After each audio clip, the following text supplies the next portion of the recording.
Flame Shoder. I'm a master certified coach and owner of a personal development coaching practice called Coach Flame.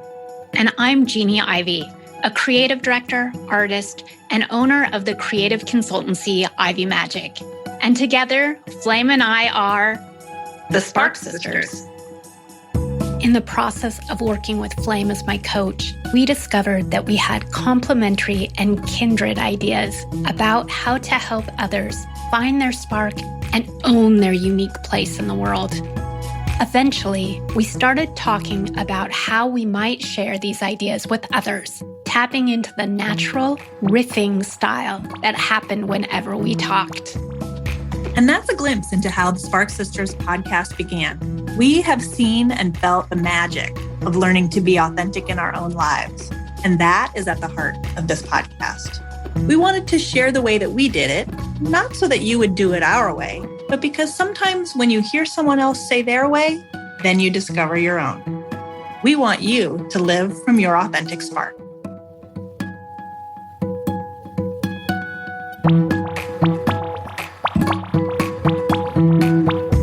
Flame, I am so excited about today's episode because I think it's one that it can be very easy to just sort of brush off and say, well, of course we know how to be more authentic. That's just being yourself, right? Right. And it's funny because in thinking about this episode and thinking about having an episode that was focused on being more authentic, I was reminded of a time when I was probably 12 or 13, and I was reading either 17 magazine or YM. I think it was. I love YM. Wasn't it great? And the thing is, I remember when it switched from being Young Miss to YM standing for, instead of Young Miss, Young and Modern. And I was like, oh, that's so cool. I just loved it. And so I think it was in one of those magazines that someone was talking about the problem with the advice, just be yourself. And when you are a teenage girl, you're just trying to figure out, who is myself? But the thing is, we think it stops when you get to being an adult. No, it doesn't. You're constantly coming up against this question of, how do I be myself? Which is kind of another way of saying, how do I be authentic? So before we dive into the ways about how can we be more authentic, I want to ask you, why do you think it is so hard for us to be authentic, or to know what that means specifically for each of us as individuals? Oh, I love that question. I can't wait to answer it. So I've looked a lot at this because on the one hand, I consider myself to be someone who's very authentic. Mm-hmm. And I cannot believe how often I discover I've been being inauthentic and now I have to make an amends or change course, even in the middle of my life. So here's what I've discovered. And I think Brené Brown would back this up. I'm sure there are other great thinkers who would as well. It's like authenticity is a little core at the center of us. And it's there from the moment we're born, right? But in general, the world isn't like, oh, you're being authentic. That's great. Do more of that. Our parents have different views, or our caretakers. The culture has different views. And we get all this like subtle feedback. And sometimes it's not real. Sometimes it's imagined feedback that says, you better protect that. That authenticity is very vulnerable. So hold it close, but don't show it to anyone. Do what other people want you to do. Do what the culture expects of you. Do what will keep you safe. And of course, that's the journey, is to notice where that vulnerability is and to recognize that that is actually trying to wake you up. That's trying to make you whole instead of continuing to protect it with more and more layers of guardedness, defensiveness, strategy, whatever. Because if you were to be authentic and it wasn't accepted by your friends, your family, your lover, whoever, your kids, wow, that would hurt. Yeah. I mean, that stings in the worst possible way. So I think that's the irony. That's the catch. It's like, yeah, we want to be authentic, but it's like holding a brand new baby in the elements. It's fragile. How do you see it? Well, I love all of that. And I think maybe another element of it is because of all those sort of layers we put over ourselves for protection, we can forget what is at the actual core. Who is our authentic self? What does she look like? What does he look like? What do they look like? What does that look like? So it's been very helpful for me, just even in the past few years, to find tools and ways of looking at who my authentic self is so that I can come back to them when I feel sort of off. And I feel like there's just some tension or conflict where I just feel like I can't be my authentic self. So that leads to my next question for you, Flame. And that is, one of the tools that has helped me with that is, one of the first things that you did with me as a coach was helping me sort of to define these values or sort of standards of integrity. I can't remember exactly, how coaches phrase it, but sort of those qualities that are at the core of who I am that I can come back to and look at when there's a situation of tension and say, hey, if I dialed this up more, or maybe the reason why I feel off is because like one of my qualities is playfulness. How can I be more playful in this situation? How can that help unlock my authenticity? So that's a really long roundabout question for you. But the actual question is, can you explain a little bit more about what that tool is and how it can help people be more authentic? Yeah. So I learned this activity from my master coach, Maria Nemeth, and a version of it is in her book, The Energy of Money. So that's something, a good resource for people. But the key point that Maria made, and I love this, is that if you just ask someone, what are your core values? Sometimes it's hard to be conscious of those just by looking straight at them. So let's look at the reflections of them. Ooh. Because you can see the reflections more easily than the actual shining of the other people's values. So very simplistically, what you would do is take out a clean sheet of paper and you would draw a line down the middle.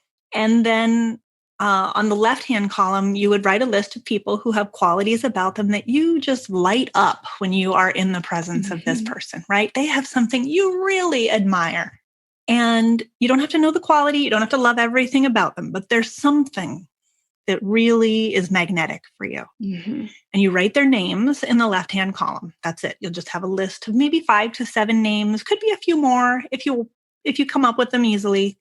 But we're going for quality, not quantity. Okay. So then in the right-hand column, you take each person one at a time and you write adjectives that describe the qualities that you admire. So playfulness might be right there at the top, and loving and creative and courageous. And then you move on to the next person. Oh, okay. Well, this person is also playful and is courageous. And you could put little check marks next to those to sort of reinforce them, but then add anything that next person has. And you end up then with this list of adjectives. And the aha moment is this list describes you. Yeah. This is you. These are you call them standards of integrity. That's what Maria calls them in her work. And integrity has to do with being whole, right? They're the qualities that make you whole if you are demonstrating them. And when we're not demonstrating them, that's where we start to feel frustrated, cynical, resigned, resentful, confused, overwhelmed, whatever, right? We've sort of disconnected from the capacity to demonstrate that thing. And for me, that gives me a real level of consciousness about what my authenticity really looks like. Because sometimes being authentic is hard. It's scary. You're like on the edge of something, right? Like there's a situation in my home life right now. It's something I really don't want to do, but I need to do it. So if it was just a matter of like, be yourself, well, myself is kind of a mess about it.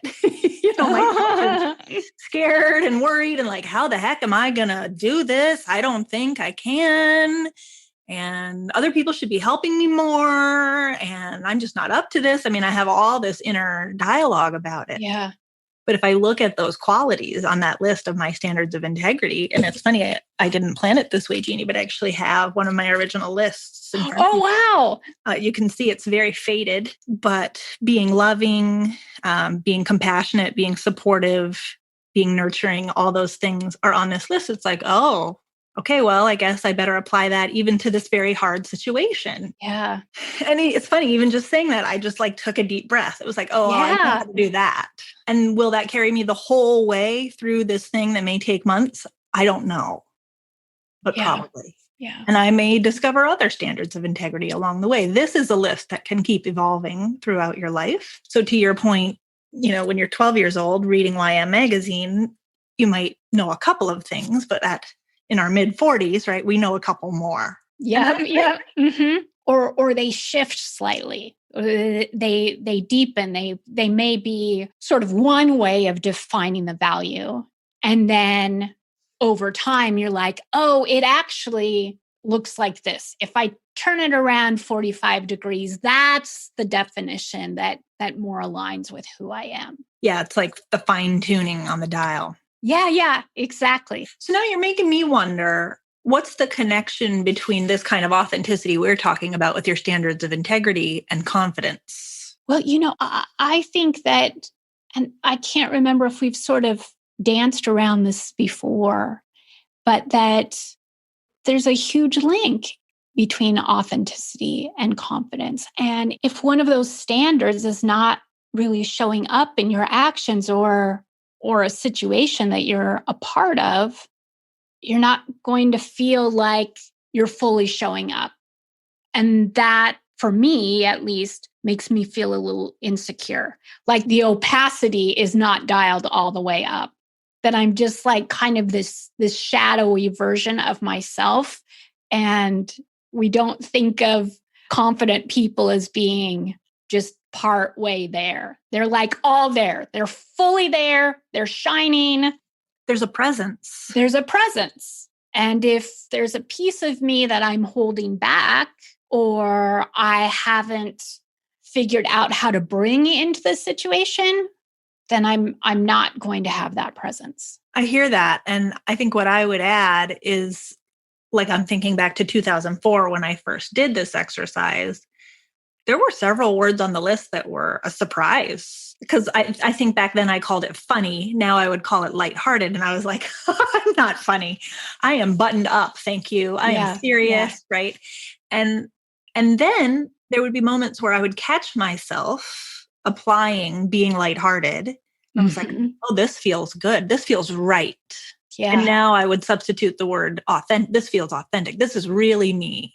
When I can laugh into this situation or see the humanity in this situation, that's real.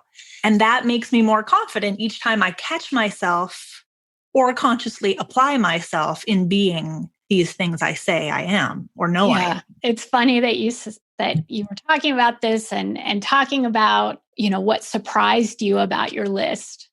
And for me, like the example I gave before, playfulness did not actually surprise me. I'd love to laugh. I'm Aunt Jeannie. I play as part of who I am. But one of the ones that really surprised me was spontaneous. And I was like, I'm very by the book. I like a routine. And then I started stepping back a little bit and going, but you know what also goes along with spontaneity? Variety. And I am someone that I've also found I need a lot of variety. I need to have an idea and be able to just act on it as a way of sort of getting out of my rut. And I'd never really looked at that before as someone that spontaneity is important to. And it just really helped me realize that is a pillar that if I'm feeling stuck or in a rut, it might be because I have a little too much structure. And I might need to play with that a little bit more. Brilliantly said. It's like a polarity to manage between structure and spontaneity. And really, you're both.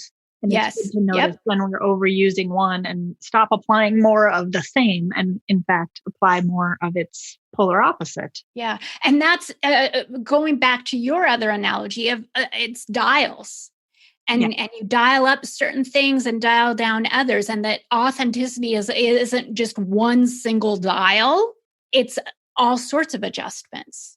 And isn't the beauty of life, or like the fun in life, is continually adjusting the dials and noticing how capable we are of adjusting them, and how that contributes to the people around us, the businesses around us, the communities around us, the causes that we're so committed to. Like, if I was still applying my 20-year-old logic to my 43-year-old self, I don't know. I don't know that that's a life I'd want to be living. Yeah. I know. I'm like, you could not pay me to go back to my 20s. And yet at the same time, like, that isn't to disparage any 20-year-olds that might be listening. Not that I know that any 20-year-olds that would be listening, but I'm also, again, so inspired, by younger generations. And I think that they have things to teach us about authenticity too, that I see a lot less fearfulness about being their authentic self. Like, what do you think that is, Flame? What is it? I mean, cliques still exist. They're probably always going to exist. But I do see these teenagers and young adults be a lot less fearful than I remember my generation being at that age. What do you think that is? You're reminding me of the Marianne Williamson quote, which is often attributed to many other wonderful people, but it's actually Marianne Williamson, about it's our light, not our dark, that scares us the most, right? And if you read all the way to the end of that paragraph, I'm paraphrasing here, but she basically says it's contagious. Like, every time you do what God has gifted you to do, because she's a spiritual person. I'm not saying it has to come from God, but whenever you do what's yours to do, it empowers other people to do it. So when I look at the generations that we're talking about, because, I have a 16-year-old and a 14-year-old, basically, it's contagious among them. Every time one of them says, hey, I don't like the way you treated me, all their friends around them go, wow, that was great that they held that boundary. I can do that. And then they live into a situation and have a better boundary, or are courageous in the choice that they make, saying yes to something that's vulnerable, or saying no to something that's not good. And it's like an upward spiral, right? It just flows. And it's like the expectation of their generation that you will be authentic. I mean, we had posers, right? Yeah. There was some way in which we knew that not everyone was being true to themselves, or knew themselves well enough to be true to themselves, but we didn't know what to do about it. Yeah, you're right. It was just more a shame thing for our generation. So I think we're moving past that. And I think also the younger generations, they're starting with a different foundation. Yes, true. Socially, they're starting with a different foundation. Economically, they're starting with a different foundation. I'm not saying it's all perfect, but we have come a long way. And I think it gains momentum. So the thing that's really on my mind, underscoring all of this, and I really don't know the answer, because we're talking about like core values or standards of integrity, and how knowing them consciously can they can be like guideposts on the path of authenticity. Can you be unconsciously authentic? I think with practice you can. Oh, sure. Okay.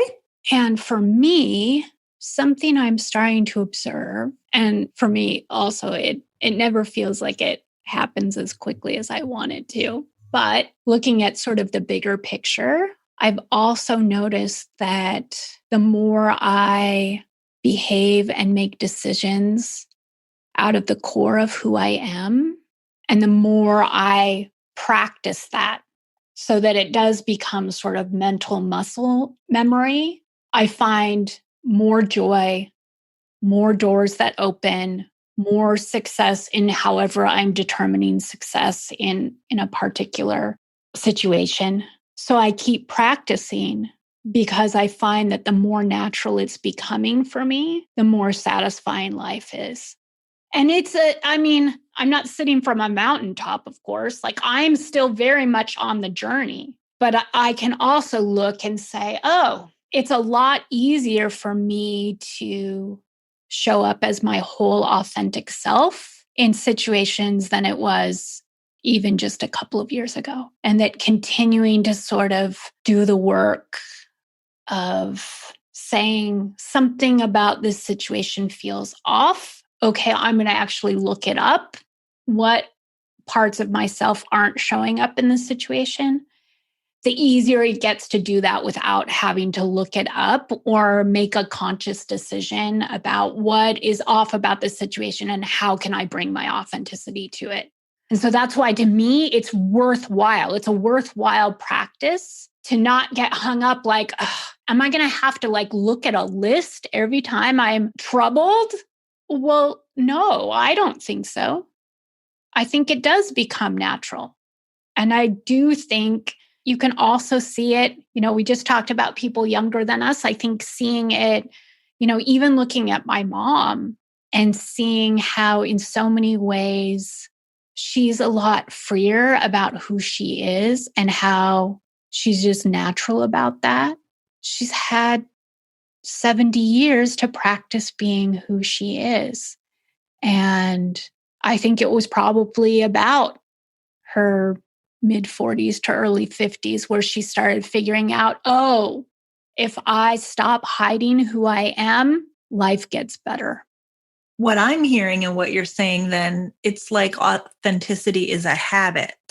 And as I'm sort of reviewing that for myself, it's like, yeah, it's a habit, and it's a habit we cultivate on one hand, and it's a habit that we maybe come in with on one level too, right? Like there are some parts of us that it's easier to be from the very beginning. And then some of it, we have to really choose it.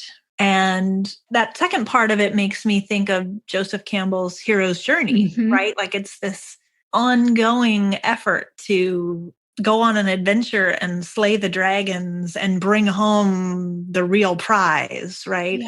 And that when we are who we really are, that's the real prize. That's when we meet the people we're supposed to meet. And I'm thinking of you in this case. Yes. And how we met and just how we have had such a great connection since the very beginning. So you meet the people you're supposed to meet, and you're given the opportunities that you're supposed to be given, and you make the contribution you're here to make. I'm also thinking about that Brene Brown quote, and I really ought to memorize it because I think I say it all the time. But it's the one she has about midlife and how I love this quote. We'll grab you by the lapels. And again, I'm paraphrasing. Sorry, Brene. We'll grab you by the lapels and say, I'm not really kidding around here. Are you in or are you out? Yes. So let's maybe flip the question another way. So starting out with, how can we be more authentic? How do we know when we're being inauthentic? What are some sort of symptoms that you might not be showing up authentically? For me, there's a quality in my thinking that's very slippery, I'll call it, right? I get really back and forth, can't decide on an answer, don't know what to do next kind of thing, which we might call being overwhelmed or being vague. I do both of those when I'm being inauthentic. And disappointment would be a big emotional indicator for me if I'm disappointed with a situation. Sometimes it's just circumstantial, like, oh, that didn't work out the way I wanted. But sometimes I know that my behavior or my input into the situation really wasn't what I want to be known for. And then more from a straight coaching standpoint, I know that frustration is the number one indicator that you're not authentically. And I know you've heard me say this, but again, Maria taught me that if you're frustrated, it means one of two things. And I always joke with my clients that when you can finally remember what these two things are, then you don't need me as your coach anymore because it's very hard to remember.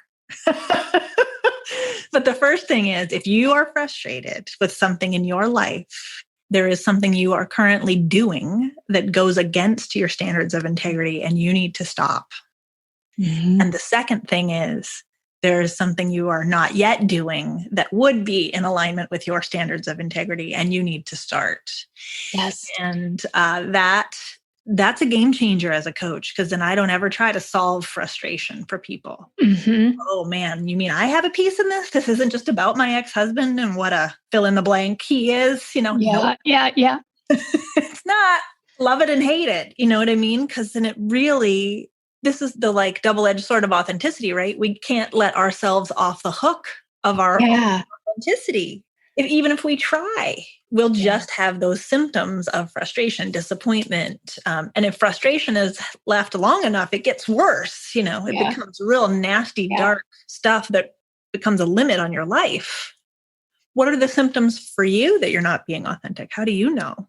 I usually have that sense of just being sort of irrationally agitated or restless. Like there's just something itchy off. And I just want to scream or curl up in a ball, and I don't know what it is.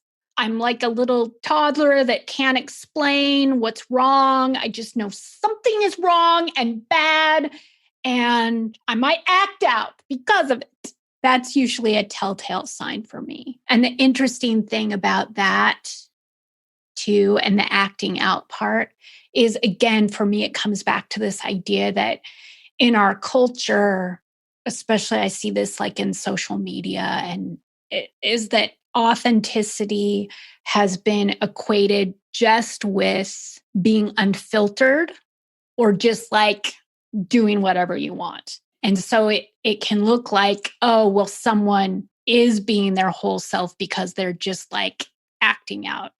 And to me, it's actually the opposite. It's if someone is like, I don't know why I keep using the phrase acting out, but I think you're with me. You can share a different phrase. It's usually, for me, a sign in my own self. And what I've observed in some of the teams that I've managed is, oh, something's out of alignment here. This is not actually who they are. They're not being who they are. And this is where we're seeing some agitation. Yeah, I would probably call that a couple things, but one of them is coming out sideways, right? Like it's... Yes. And if you think of authenticity as like, oh yeah, that hit the bullseye, that it's more of a straight on kind of thing. Yes. In authenticity, it's like, I'm trying for something or I'm trying to get a result or whatever, but I'm either being manipulative or something that's not the true expression. And there's another symptom too that you hinted at, which is sometimes my emotions will be disproportionate. That's usually a sign that there's something there. That took me a long time to figure out, but that's almost always a coaching moment. For me, coaching is the act of helping people discover how to be authentic and have accountability to do it. Yes, it is not telling people what to do. That's another one of those things that really gets to me when people talk about it. Well, let me coach you on that. It's like, if you're just going to tell me what you think I should do, that's not coaching. No, that's could be mentoring. That could be useful. Yes. That is not coaching, because authenticity is so incredibly individual. I think that's sort of the light and dark of what you were just talking about, the I do what I want kind of attitude. Yeah. We equate that with being authentic. We want people to have the courage to do what they want or do what they need to do. Yes. But it needs to be loving and compassionate and in balance with the good of all. I don't know. I wonder about it. And I think this is one of those big questions that never really has an answer, but I just wonder if it's even possible to be destructive or mean or harmful if you're being your authentic self. Now, are people going to get their feelings hurt sometimes? Yes, but that doesn't really have anything to do with you. It has to do with how they're perceiving the situation. But I just find myself wondering, if we could all be more authentic and less hiding away our cores out of fear, would we be less destructive with each other? I don't know, but I find myself wondering about it a lot. My sense is that some institutions would be destroyed, some cultural norms would be deactivated. But yeah, ultimately our hearts would be more alive in the world. Yeah. And that takes courage because, again, hearts are vulnerable and it's uncomfortable to put that stuff out there. Yeah. taking the risk of whether it will be accepted and admired and used to its best benefit. It's just great having these conversations with you and getting your perspectives on things. And it seems to me, as we're talking about all of this, that it's not just that authenticity in and of itself is so individualistic. It's that how we become more authentic is individualistic too. And that there are common themes that run through it all, but we're all on our own journeys. And we all learn the way to be brave that works best for each of us and when it works best for each of us. And isn't that how we learn compassion and come to terms with the fact that we're all in this together, right? It's that. Yes, it's so freeing to realize that, oh yeah, my path is not going to look like your path, and your path is not going to look like mine, and our paths aren't going to look like anyone else's. But if we're committed to being who we are, we'll get there. We'll get where we want to go. I know we want to wrap this up, but I'm very curious, as a creative director, as an artist, how does knowing that impact your work? Well, when I'm working with other people as a creative director, it definitely helps me get out of the way in terms of feeling like I have to evaluate the work in terms of how I would do it. Instead, it's like, oh, I am working with someone that has their own authentic soul and their own authentic creativity. Where am I seeing glimpses of that I can say, hey, that thing over there, that piece of the design, that sentence, that paragraph, something really great is happening here. That might be a dial that you want to turn up. And a lot of creative directors don't really take that position, and I'm not exactly sure why. But the best creative director I ever had did that for me.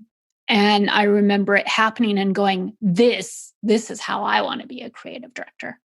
I want to help cultivate and support other people as they're coming into their own authentic creative selves. That's how it shows up for me in my work. Beautiful. Anything else you want to add, Flame? These are just some really good reminders for me.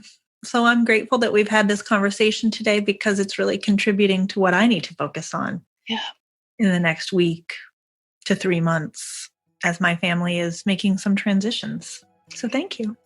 Well, thank you, because I also have more things to think about and meditate on. Spark Sister! Until next time, my sweet friend. Wonderful. Thank you so much, Flame. Thank you, Jeannie. See you next time. Thanks for listening to this episode of the Spark Sisters. Today's episode included editing and original music from Podcast Edition. You can find them at podcastedition.com.